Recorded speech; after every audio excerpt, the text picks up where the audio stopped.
Hello and welcome to Dell's Gaming, and this is a little update from the depths about some of the recent updates. We are currently running 2.4.7.6 and there's a couple of updates I was just going to go through to show what has improved. And one of the areas, first of all, you'll notice when starting the game is the new UI.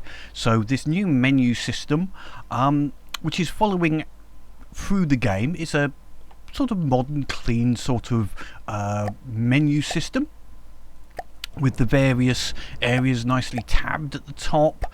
And then if you want to go into an area, you can right click some of these areas. So you can either click on them or you can right click, come up with alternative menus. Now this hasn't actually been updated to the new system, so you can see some of the differences.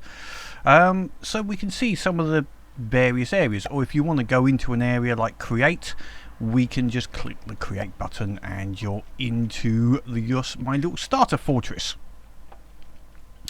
The icons in the main window at the top and on the right as well as the left have all got this new type of cleaner type of look and feel. Now as far as the look and feel goes, and reading some of the comments some people have put in, I would agree on one thing. It is a modern look and feel, and it's got quite a nice clean look to it, but it does lack a little bit of character that the old one had, so you know, as by default. But one thing some people don't know is you can change all this colouring. So if you don't like all of this blue style of colour that's on these menus, under options you can go under UI and you can change your colours. So let's just have a bit of a muck around with the colorization, because I want to make this a bit more red. Console window, let's have this as a what should we have? Yeah, a bit of a yellow there. So if you really wanted to, and you can also change the size. So let's see, I want to change my HUD button size to be a lot bigger and the text to be a lot smaller, and there we go, and the general text to be really big. There we go. So yeah, okay, we then have to start stretching and opening windows, but you can now see, yeah, I've mucked around with it quite considerably. Buttons a bit bigger, the menus on the left hand side are, text is a lot bigger, and we could, let's change those graphics here. So we'll change the, where are we?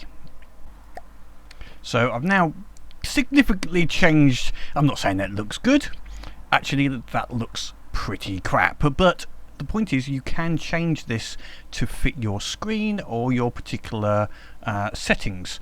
So and if all else fails, you can just go here, and if we go under UI again, well, we can reset. We can reset everything back to the way it was. I tend to leave it on auto adjust on those, and I just tend to change some of the padding a little bit, just a tad. I find that works for me, and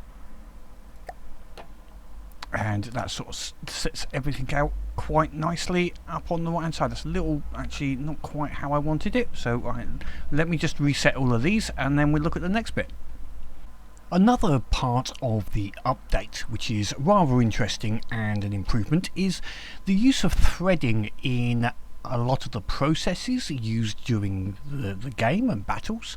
And to show that, what I have brought in just as a starting case is a Kingston here, which is about 15,000 blocks we have here, and we've got a treachery over here which should have, let's see, about 8,000 blocks, and we can see how they perform in this type of environment, you know, with the threading. So my machine which started with about 3 gig of memory usage in Windows, is up to 5.8 gig at the moment, and CPU is running around 29-30%, which means it's just using just over 2 cores. Now some of it's going to be used by my recording software, but in general that's means it's using a core. And if we just do a quick test on the performance, we see we're getting a good 64 frames per second, so this would be a good starting point. Now a Kingston in the past has always been quite a good performance test. It's quite a resource hog. And the other bit to look at is my settings on my machine for performance. On graphics I have it at full but no shadows. I don't have the shadows on, and no reflection probes, but I do have water reflections using the screen space. That's generally it. And the other bit is under performance I have particle factor 1. Degraded, I never have it going into degraded. Now I do have trail lengths set to 0. I found that this was at lower levels does affect performance more than any of the other settings as far as I can see. My machine itself is an 8-core i7, and I have a 1080 Ti graphics card, so most of I found the performance hog as such is CPU, not graphical. So to be honest, even if I did put it up to absolute maximum, let's just give that a test. So we'll do it with shadows, put color process, with full reflection bloom and planar surfaces on the water. So I think we've got everything except bloom, which I hate bloom. Let's see, we'll have the UI, the performance, we'll put the trail factors up to 0.5 I think, and particle factors 1. Okay, let's just run that now. So there we've got everything going through, and I'm still running a reasonable 69 frames per second. Actually gone up strangely, but I think that's just some damage and other bits and pieces. Maybe there is something in there which is specifically better for me. 60, yep, so that's similar to where it was before. So yeah, graphically I don't have limitations, but I don't like all the reflections really, so I do tend to turn them off. But let's try adding in a few more blocks, shall we? So I have brought in a number of Onyx Watch and White Flares forces, so we've got about 50,000 blocks on the Onyx Watch and about 54,000 so on the White Flares. So overall we're at about 100,000, and they're close, so we should get some collisions and other bits. Now performance is low, memory's up to 8.3 gigabyte usage, with still about 30 to up to 45 on the CPU, which is high but not too bad.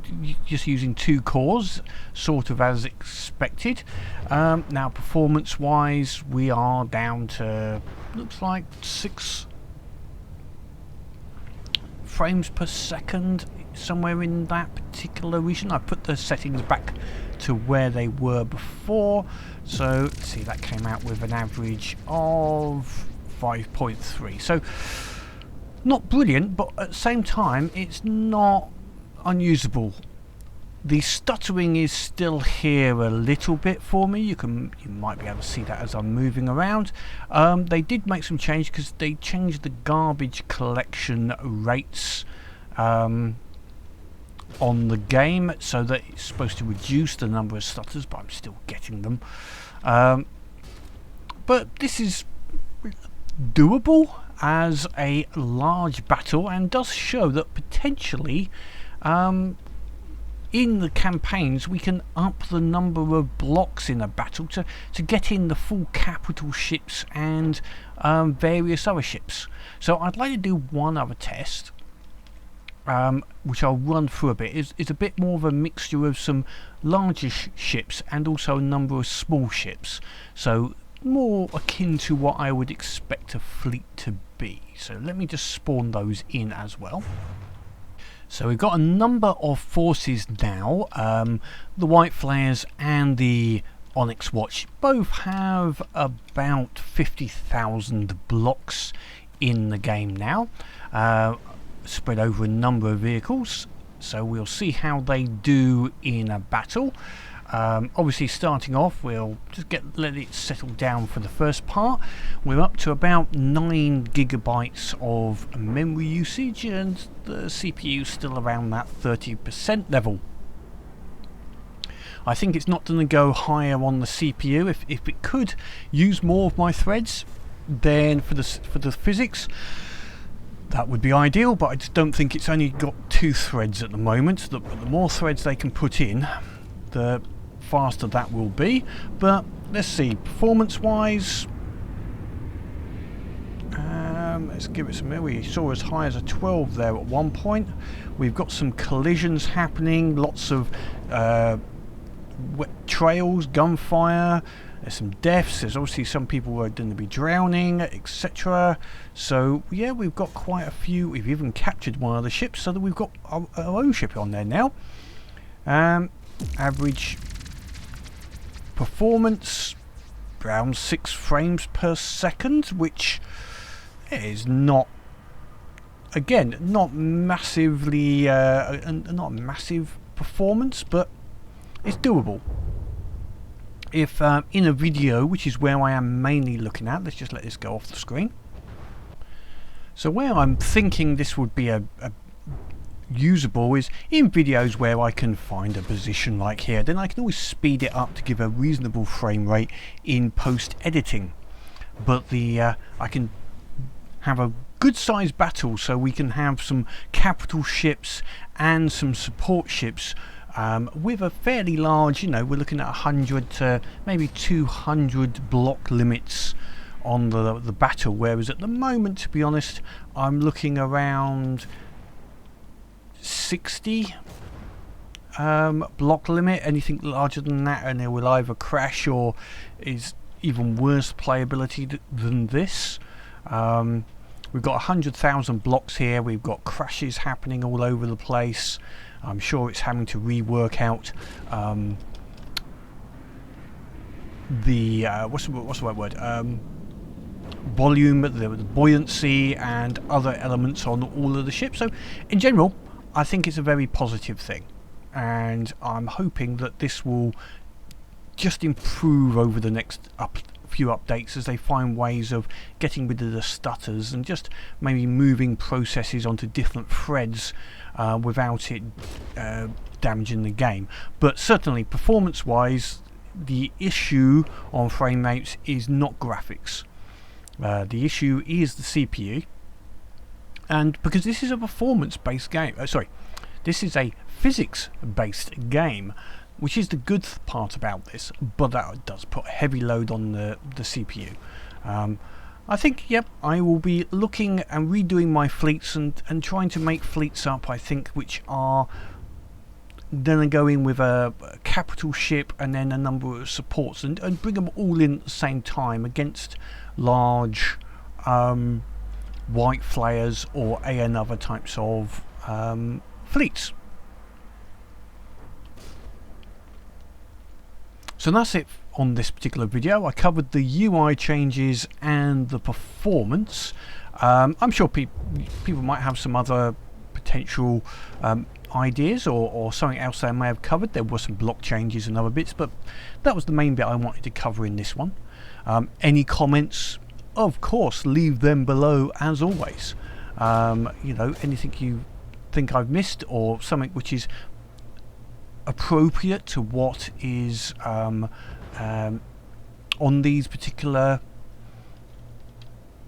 vessels. You can see that the enemy here is trying to chew away at that bulwark. No wonder the processor is going to be having a bit of a problem with a collision like that. But the fact we can play in here is great. Anyway, I'm prevaricating. Until next time, leave the comments, keep playing the game, and have fun.